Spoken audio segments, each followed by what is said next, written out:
Good morning, everyone, and thank you for joining the Column EDC Coffee Chat, Coffee with Colleen. We are excited to have on our North Olympic Legislative Alliance lobbyist, Josh Weiss.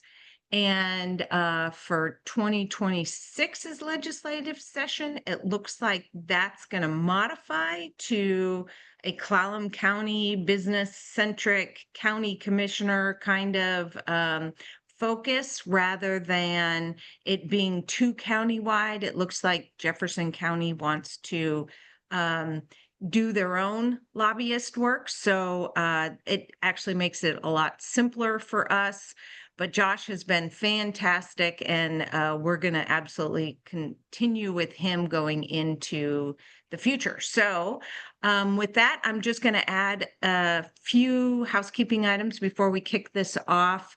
If you'll keep yourself on mute so we don't get any interruptions with background noises. And then also, if you have any questions, put them in the chat, or alternatively, and I'll ask them on your behalf, or alternatively, please raise your hand and ask Josh questions. We like this to be interactive. And Josh does have slides for us today. And we also have Representative Theringer on, who's the capital budget chair of the House. So he can add some color perhaps in a few spots. So Josh, I'll let you take it away. Thank you.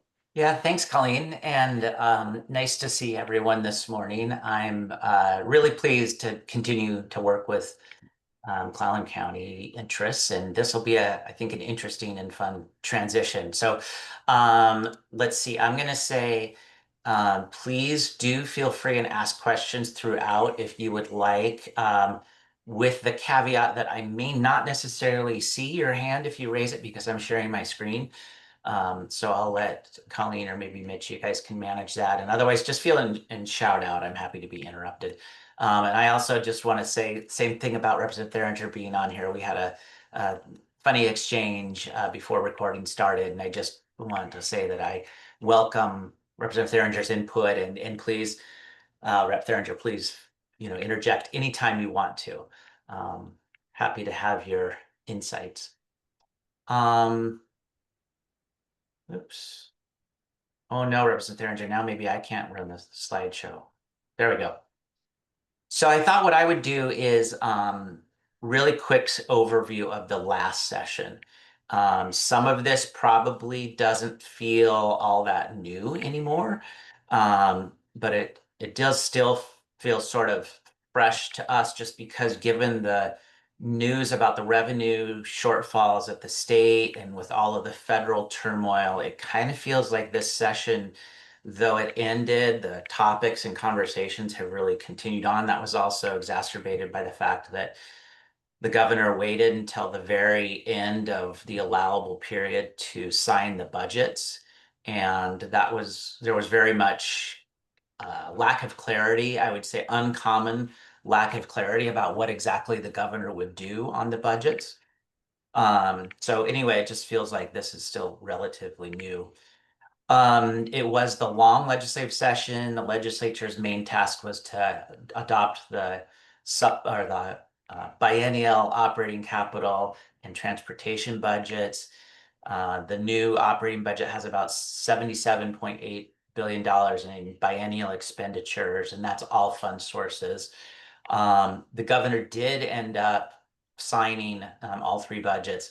He made about $25 million worth of savings going through the budget and doing section or subsection vetoes. And I think one of the themes you'll hear from me is we're all still very much learning what Governor Ferguson's preferences, policy direction. We had, I think it was 12 years, right, with Governor Inslee, and just different operating assumptions and preferences. I have never seen a governor go through an operating budget like that and veto to that level of detail. Like there were items in the operating budget that were, I think, as low as $50,000 that he actually vetoed out. And his point in his veto ceremony or bill signing ceremony was really just that there was significant uncertainty in the revenue at that point, and he wanted to be as frugal as possible and didn't want to commit to anything that could be potentially unnecessary going into sort of economic uncertainty. Um, and I don't know, I have actually talked to the governor's office since then. It seems like maybe this was a more of a one-time type of situation than maybe the governor's like general operating procedures, but I think we're also waiting to learn from that. Everyone has seen that there was a significant tax package that was passed. It raised revenue by 8.2% or about $4 billion in new revenue. That's over the 6-year outlook period. So not the same as that top line 77.8 billion. And I'll talk a little bit more about sort of what's going on with the tax package in the courts. I think we anticipated that there would be some new revenue increases this last session, given the shortfalls that the state was facing. I worked with the legislature during the Great Recession, and there was a very different tenor. The budget problems were much bigger then. But I will just say that the legislative tenor back then was much different than now. And again, because it was not one party, Republicans controlled the Senate during the Great Recession. But those budgets were much more cut based than this budget. So just a very different approach. In the capital budget, there's about $7.6 billion in expenditures. The capital budget is largely funded with bond proceeds, largely but not entirely. There are several cash accounts that go into the capital budget. So that $7.6 billion is a combination of all funds. And that's about, Representative Theringer could probably correct me if this is wrong, but that to me feels like about the average supplemental, probably a little bit bigger, but an average-ish capital budget. We are seeing in the operating capital and transportation budgets, one of the reasons that there is continued growth in all three is because of the use of Climate Commitment Act dollars, which are the proceeds from the Cap and Invest program. So carbon emitters are paying for credits, and that is generating a significant amount of revenue for the state. And that gets spread out amongst the three budgets. One of the most interesting things in the last few years has been watching the legislature from the outside have that conversation internally about how much of the CCA dollars should be spent within each of the three budgets. On the transportation budget side, $15.5 billion biennial expenditures. There was also a new revenue package for transportation, $3.2 billion, again, over the 6-year forecast period. And really, this revenue package, there was a gas tax increase, as most of you probably recall, as well as increasing fees and permits that are related to the transportation budget. Transportation, just as a side note, is both the operating budget for those transportation agencies as well as a capital budget for transportation projects. So that $15 billion number includes everything. Because gas tax revenues have been declining significantly over time, that new revenue package was necessary basically in order to keep a maintenance level. So in other words, there was not another new capital package of new projects like we saw 2 years ago, 3 years ago with or was it only a year ago now, the Connecting Washington, Move Ahead Washington revenue package. So no new projects, held everything steady. And I've subsequently heard at least the Senate chair talk about how this package should hold the transportation budget steady for at least a couple of biennia. But they'll ultimately will have to address the fact that gas tax revenues, as vehicles get more efficient and more electric, continue to decline. In terms of bills passed, it was a pretty average legislative session. I've got the numbers there. 22% passage rate. If I could see my notes on this guy, which I can't, I've got the passage rate for the last 2 year uh, session, and it was pretty much the same. It may have been a little bit higher actually in the 2023 legislative session, maybe like 24%, something like that. But that's about typical. The legislative process is really built to sort of handle a certain amount of bills and just it can't really process too much more than what it's at right now. So that percentage is pretty average. There was only one bill vetoed this year in its entirety, which I think is a little bit unusual. What bill was that? It was Representative Clicker, who represents the 16th district over in Walla Walla, had a bill that would have put together a study about the cost factors for driving housing costs in the state. And the governor's rationale, and Representative Theringer may know more about this from behind the scenes, but the governor's public rationale was that there was already work being done in existing studies and through the University of Washington has a real estate research center and just thought it was an unnecessary expenditure of funding. I'm sure that is debatable, but that was the public narrative. Mhm. 2026, this coming session will be the short session. So 60 days, it'll be a supplemental budget year. This is an unusual off year because we have 9 legislative elections happening, going to the ballot next week. In fact, I know that voter ballots are out. That is because several legislators were tapped to go into Governor Ferguson's administration. We have a couple of special elections because Congresswoman Emily Randall, won and went up to Congress, and there was a short-term appointment in the 26th district over in Kitsap County, Kitsap and Pierce. Senator Ramos passed away this last year, and so there was an appointment in that seat for a 1-year term. So just basically some chess pieces moving around. The 26th district Senate race, again over in Kitsap and East Pierce County, is very hotly contested. That is the one I think that most of us are watching that think that may switch from Democrat to Republican, potentially, not sure. Senator Hunt's race in the 5th legislative district, which is North Bend and Issaquah. She had a really strong lead in the primary, so it doesn't look like that one's as much in play. Regardless, all of these races, they're not going to impact the majority. Even if those 2 seats flip, the Democrats will have still very strong majorities in both chambers. But it is a little bit of a litmus test for how the public might be reacting to the tax increases from this last session. I think that has certainly been the rhetoric in these campaigns. Luckily, I don't live in either one of those districts, so I'm not seeing the ads directly. But there is more money being spent this year in an off session than I think we've probably ever seen before. And will carry over into the 2026 big elections.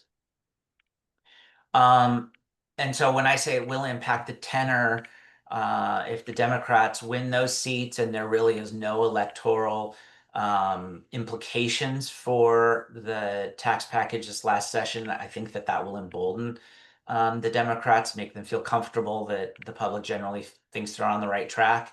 And Representative Theringer, I'm sure you're smiling, I can't see you, but if they lose one or both of those seats that are in play, it might have a little bit more of a cautionary impact on those majorities.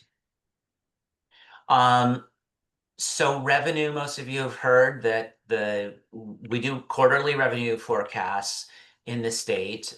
We have a really great nonpartisan body that puts together and set of staff that puts together economic forecasts.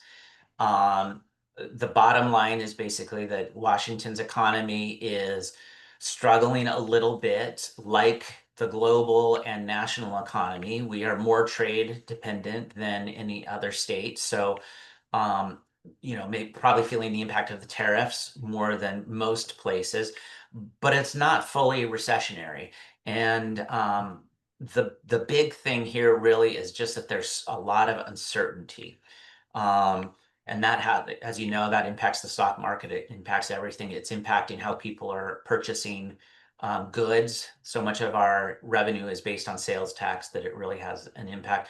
A lot of our revenue is based on real estate sales, which we know that real estate, with interest rates being what they are, have slowed down across the country. So the problem is that the budget that they adopted in April, and that was signed by the governor in May, was based on a certain assumptions, and the revenue is not coming in not coming in as fast as those assumptions. So revenue is still growing, but it is not growing as much as would be needed to sort of fill the coffers that were projected. And it's, this is the forecast goes over a 6-year period. The budget is required to balance over a 6-year period. So we do see a little bit of talking about different pools of money. So that $900 million lower than the last forecast in June. That's over the 6-year period. The next bullets there I've got, we're still seeing growth. That 10.8% is the comparison between 2023 and the 2025 to 27 biennium. So that's only a 2-year period, just to be clear that we're not talking about apples to apples there. So the projection is 10% growth between 2023-25 biennium and the 25-27 biennium, and then projecting 7% growth between 2025-27 and 27-29.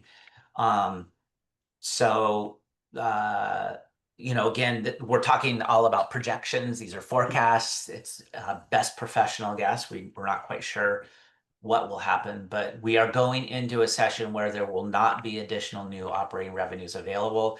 And we know legislators are having conversations about what might need to be cut. So, Josh, to be clear, when you're talking about this growth of it's 74 billion, 25 to 27, that's the amount of revenue that the state is pulling in based on the taxes. And then the expectation is 27 to 29, there will be 79 billion that is Correct. pulled in. And then how does that align with the spending budget? Is it, I thought the 2-year budget was 79 billion for 25 to 27. Is that wrong? Colleen, I'm so glad you asked that question. It's super astute. So we're talking Thank about you. different pots of money. So the numbers you're Okay. seeing on the slide right now, the 74 billion and the 79 billion, are revenues that are subject to the forecast. So that's kind of your sales tax, real estate excise tax, B&O tax, kind of what they call the Revenue Act collections. It's a subset of all of the revenue that the state collects. The number I had earlier was the total amount of spending, and that includes items like actual federal disbursements to the state, some specific fee-based programs, those types of things. So again, you're not talking apples to apples here. Okay. Okay. Yeah, great question. Got it. Thank you. Yeah. We will see the governor's supplemental budget in earlier mid-December. I talked before about still getting a sense of what Governor Ferguson's priorities are and how he approaches this. I think that it's been, it was pretty easy with Governor Inslee, especially after several years, that we knew that climate and carbon reduction was going to be his #1 priority and that everything else would be a distant second. We're still still trying to feel out what Governor Ferguson's priorities are. We also are still getting a sense of where he lands on the raising revenue versus making cuts.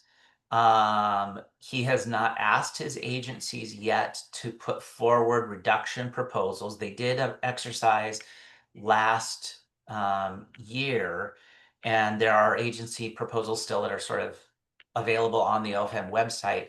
They haven't asked for those to be refreshed. So right now we've seen what the agency proposals are.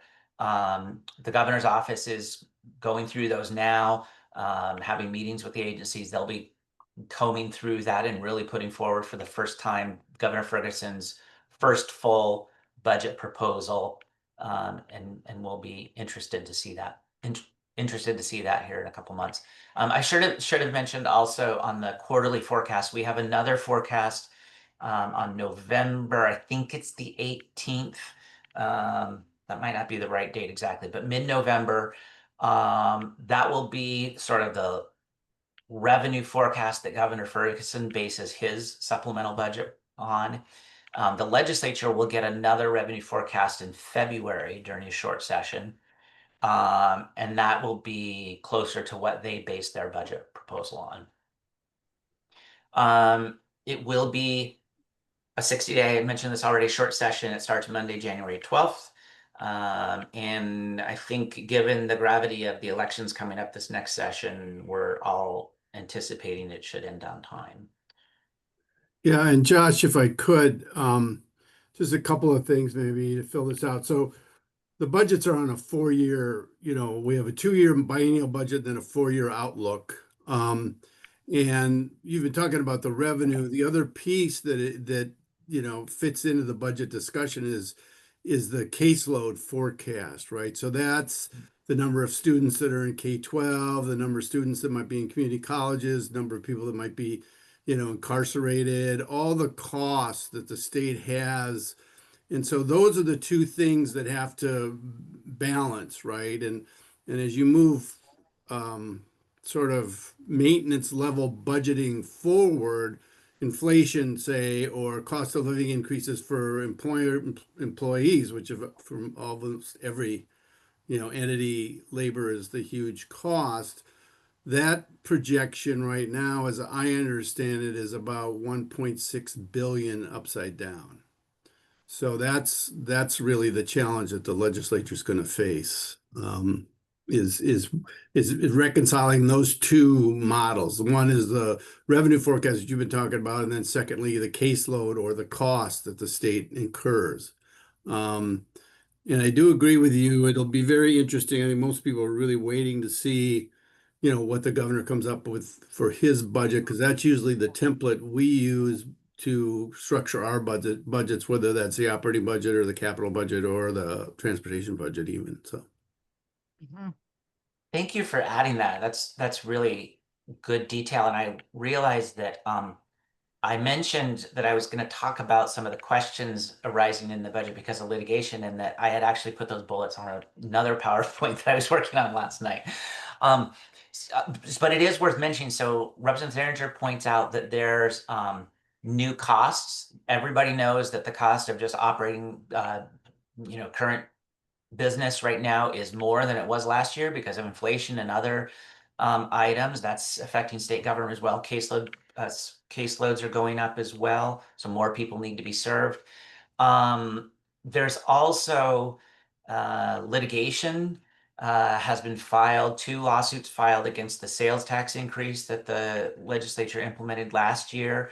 I don't know, Rep. Theringer, you may have heard, I don't know if we'll know the outcome of that before session, but that has the potential for like a $500 million, I think, impact if those lawsuits were successful. I see you came on pause. yeah, no, I think yes, they will have some impact, but I think in general, the legislature, I mean, that was a fairly robust policy, and the conversations I've had with folks or have heard are that, it needs to be tweaked because I think it was a little broader than it probably should have been. And so exclusive of what the how the court cases evolve, I think there will be some tweaks to sort of tighten up that policy. So that will have some impact on revenue. So. That's super helpful. The other big unknown out there, and I kind of mentioned this earlier, is just what the impacts of the federal budget will be on the state.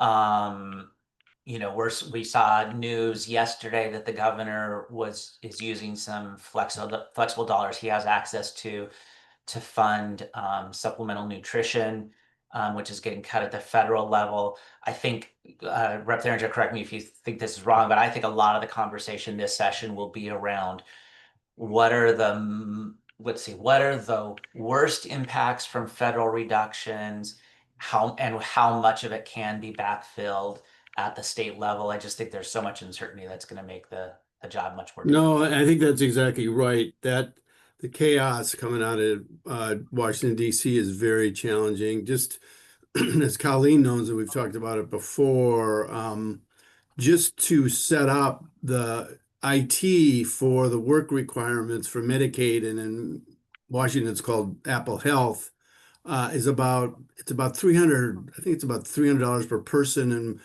there's hundreds of thousands, so it's about a $200 million price tag. And then to do it for SNAP or food stamps and WIC is about another 100 million. And that's money that's not being used for services. That's money to report, for people to be able to report what they're working or whatever. And it's in my view, it's total waste of money, that could be better spent. But those are some costs.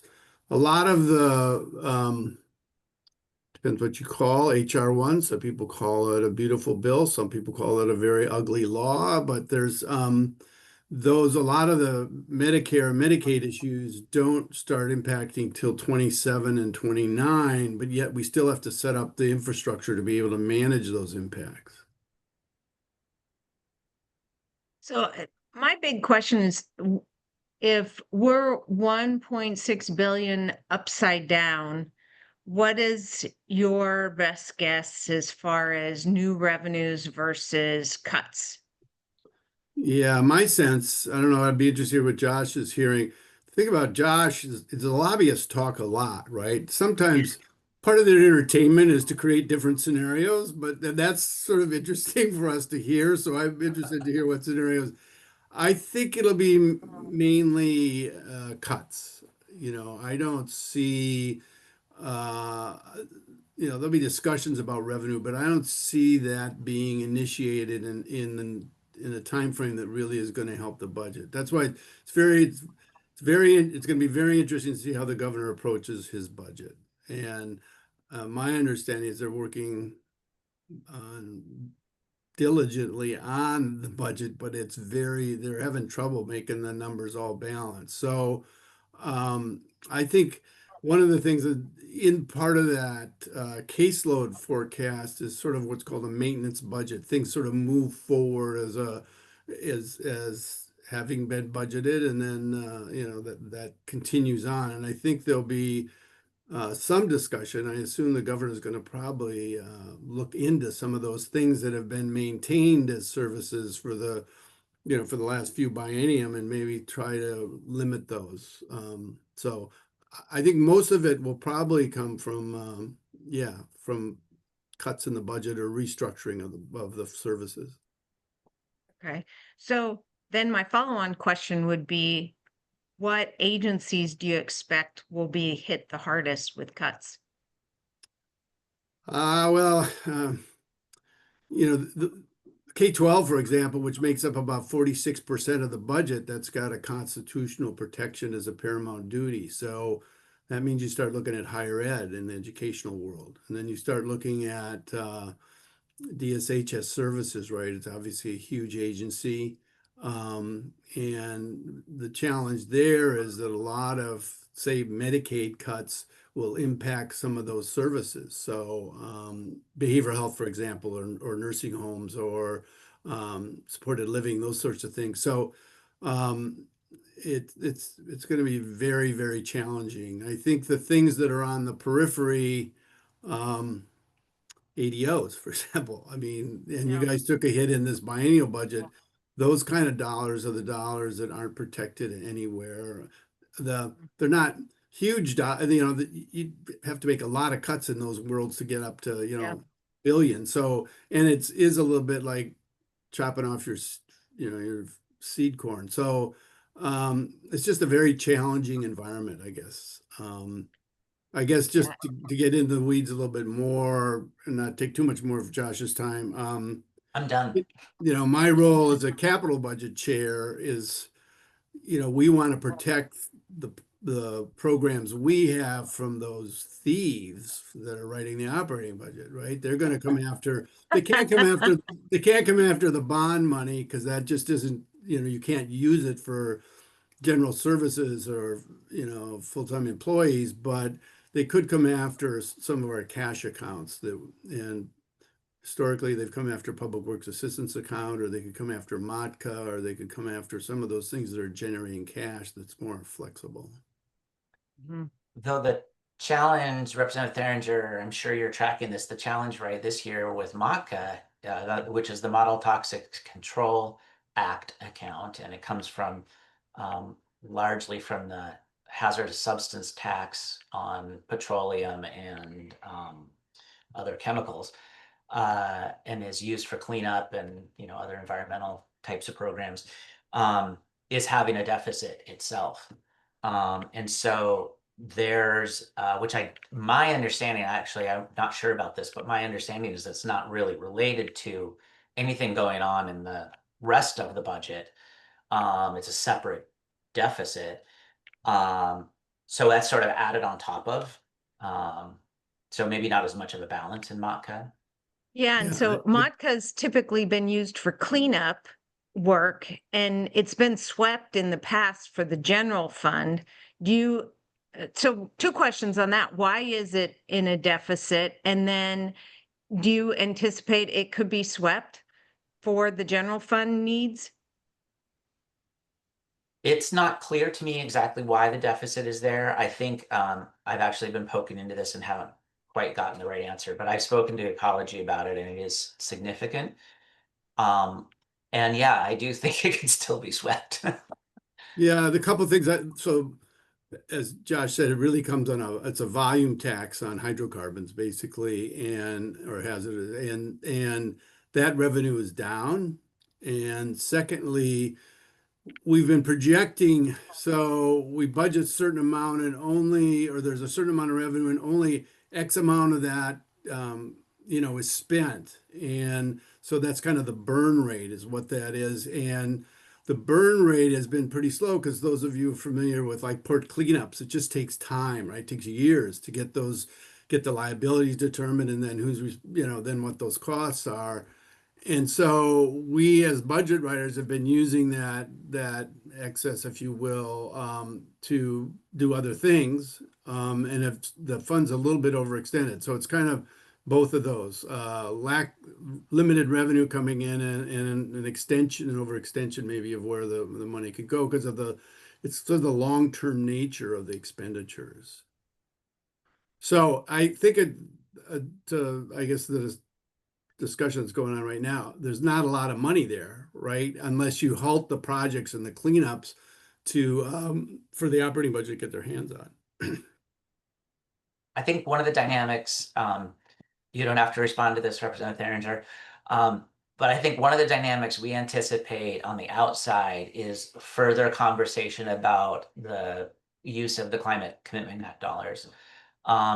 We've already seen the legislature spreading the use of that to activities and programs that existed prior to the implementation of the Climate Commitment Act. So supplanting for other general fund dollars that otherwise were being spent, general fund and other fund sources. And so far it's been fairly disciplined to programs and activities that are related to environmental cleanup, that there's some sort of, or environmental program, some sort of connection to either directly reducing carbon pollution or mitigating for the possible impacts of sea level rise, changed hydrology, fire impacts, those types of activities.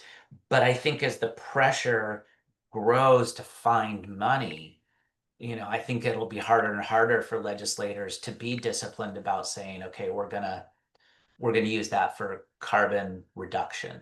And I think that's not a critical statement. When you're faced with as Rep. Theringer said, making reductions to social services programs where real people are going to be really impacted. Those are hard decisions.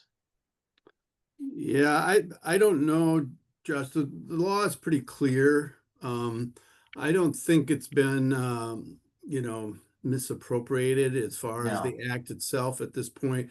It is where there is some money. It's one of the more robust. The last couple auctions have been, for the credits, have been fairly robust. So I think there's hundreds of millions sitting in there.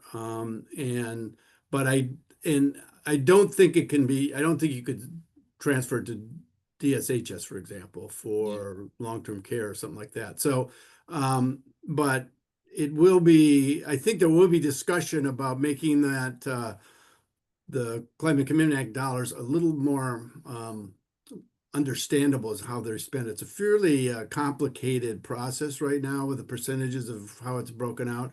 And so I think there's I've heard that there are discussions going on to try to clarify some of that, but I don't think it'll get out of that realm, right? And I think part of it goes to transportation, right? And I think those are legitimate for those of us that live in Colleen County, for example, can ride the bus for free. That's Climate Commitment Act money that allows that to happen. And most rural transit systems are supported that way.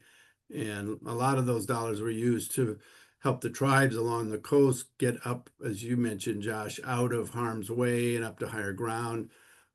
We use some of that money in the capital budget for to do that with schools to get them out of the tsunami threat. So I don't I don't see it. I don't quite see how we could move it, but the legislature does make the laws, and there could be amendments, but I don't see that at this point. But we'll see.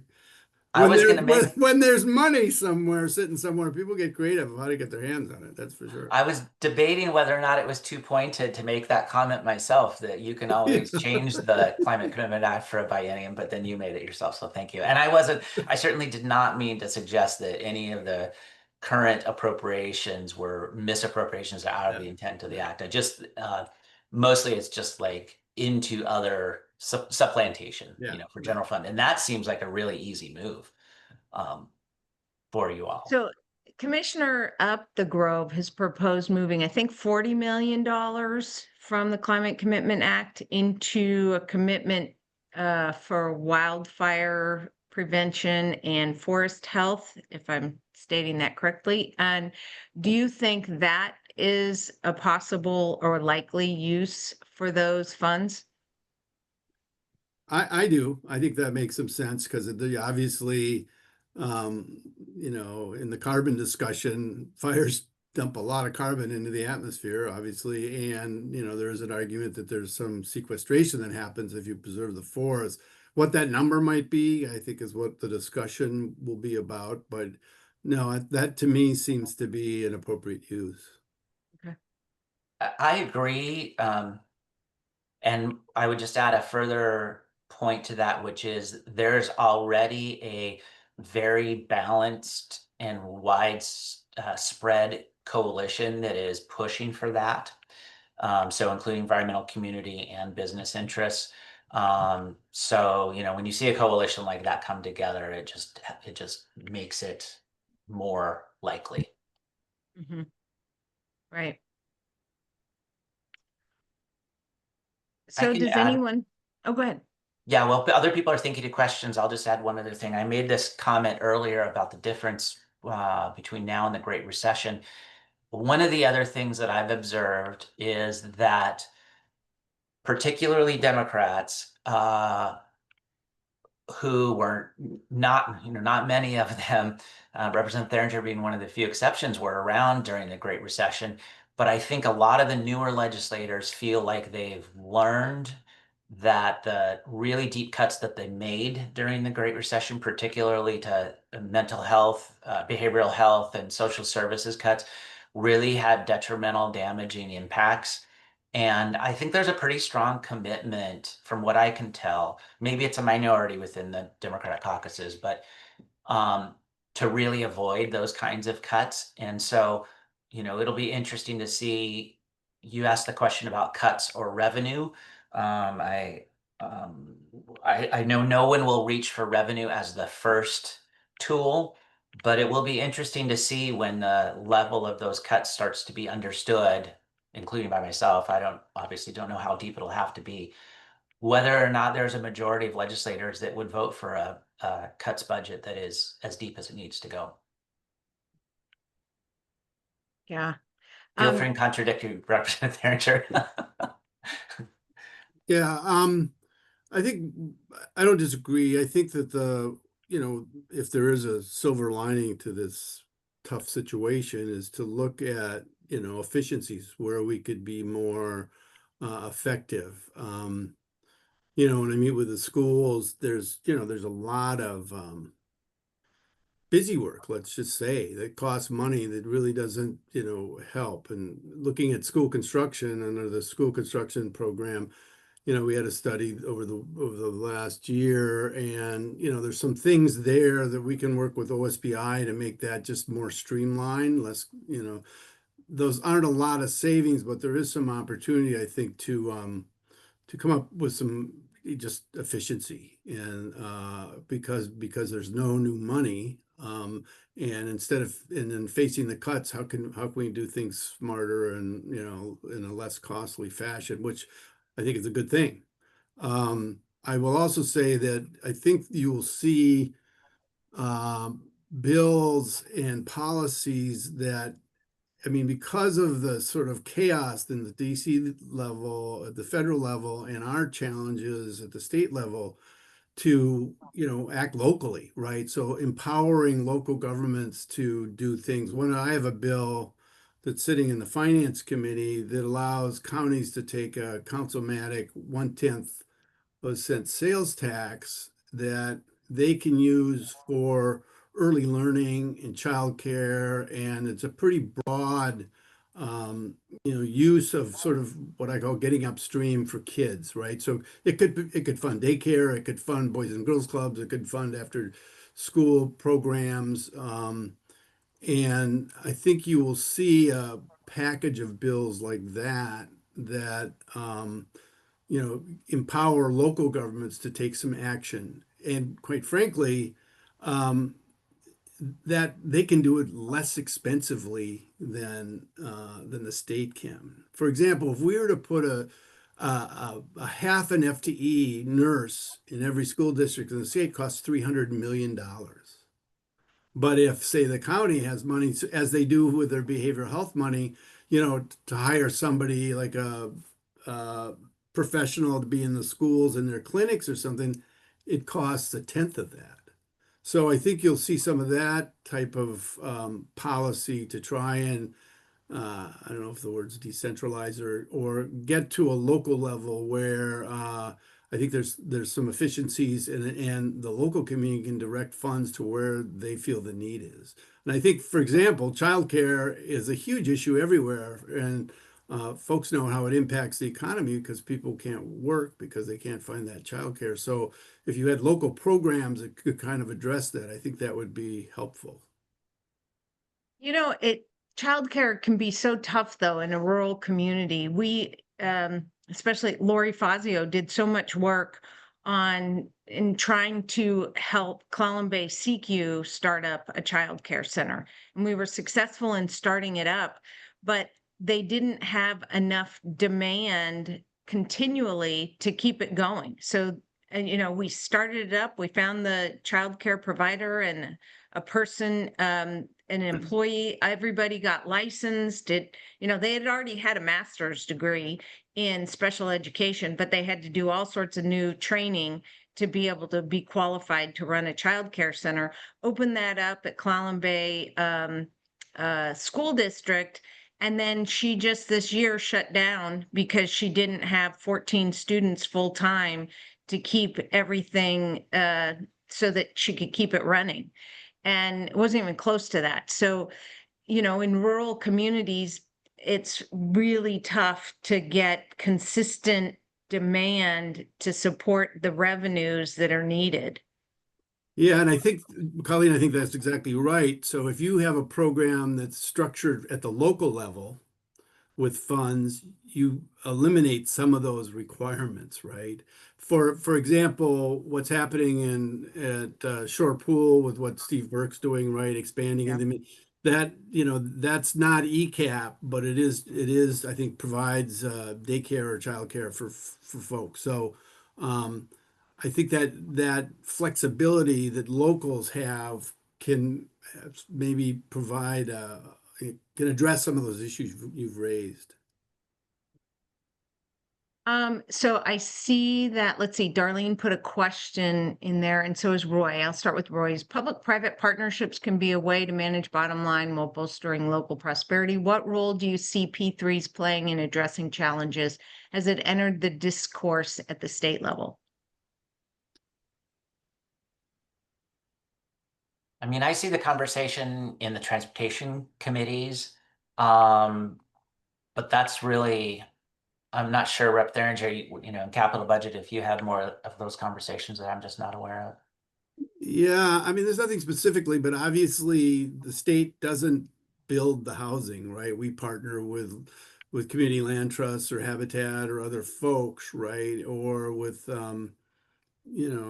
so I think that a lot of the things we do is not actually done in the capital world by the state itself. We're the funder. Social services are a little bit different. Some of that is, direct sources, but there again, there's a lot of private contractors in community placements for folks, for example. So, yeah, it definitely, I think it's um, private entities, private associations, nonprofits that are funded by the state. There's a lot of that going on. And then Darlene Shanfield asks, are there funds that states can withhold from the federal government and use to fund state programs? She means funds that states normally send to the feds. I don't think so, but I'll defer again. Yeah, I don't think so either, unless you don't want to pay your income tax individually. But there's probably be some ramifications if you did that. Yeah, You for know, sure. um, one of the things Representative Theringer talking about uh, local options for financing. There's an interesting dynamic. I was listening yesterday to Skagit County had a work session, and they're thinking about implementing the new local authority that the legislature provided for councilmanic sales tax for public safety. Can be used very broadly though and in Skagit, the co-response types of programs. So where you have mental health workers alongside law enforcement, it has been really successful and positive. So they would definitely use it to increase and continue that. And the uh, I made the point about the general populist sentiment around taxes. It may not necessarily get reflected at the ballot box in the elections, but it is definitely being reflected at the local level when local governments are considering using these new tools. And I just think it will be interesting to see how this plays out electorally um, and through the development of policy over the next few years about whether local options are continue to be viable. So I don't know, just an interesting point. Yeah, no, I don't disagree. Having been a county commissioner and having, taken those votes. But as I mentioned earlier, I think there's advantage when the person who's taking the vote, i.e. the commissioner in this case, is answering to the people. And I think the classic for Clallam, I mean, the criminal justice is one, right, where that helps them then use those funds to address their immediate needs, whether that's public defense or hiring more corrections officers or whatever. And in this case, it's a better in a place like Clallam, for example, where there's a pretty high tourism impact. There's some benefit there in the sales tax. But you're right, Josh. I mean, those decisions are getting tougher, I think, for the electeds. But I think doing it at the local government level, you can have that discussion in a more,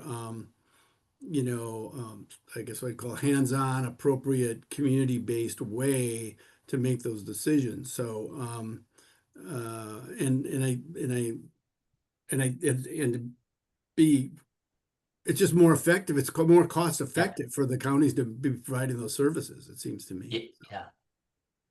I agree with you on all of those points. Yeah, well, But it just struck me as like, I wonder if the social dynamic in the country and in the state right now is changing in that way. well, if you look at the vote on the capital gains tax, for example, and look at some of the votes that if the public have taken on some of these initiatives, I mean, I think there is a sense, if we collaborate, work together at a local level and target our needs, people are willing to step up.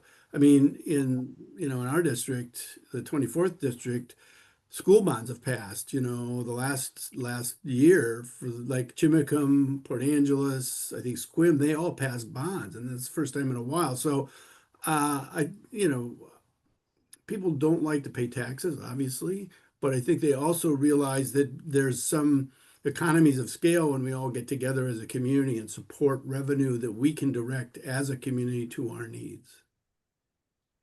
Yeah, I'm just on the wrong social media sites or whatever, but I am gathering so much vitriol and pushback on property taxes and taxes in general.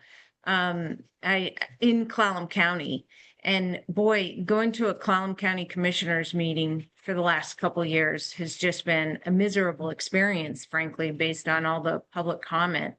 And I don't know if it's just a small group that's become really organized or whether it's widespread. It'll be really interesting to see what the vote in Clallam County is regarding the increase in the levy lift for property taxes up to 95 cents per thousand. I think it was 75 cents.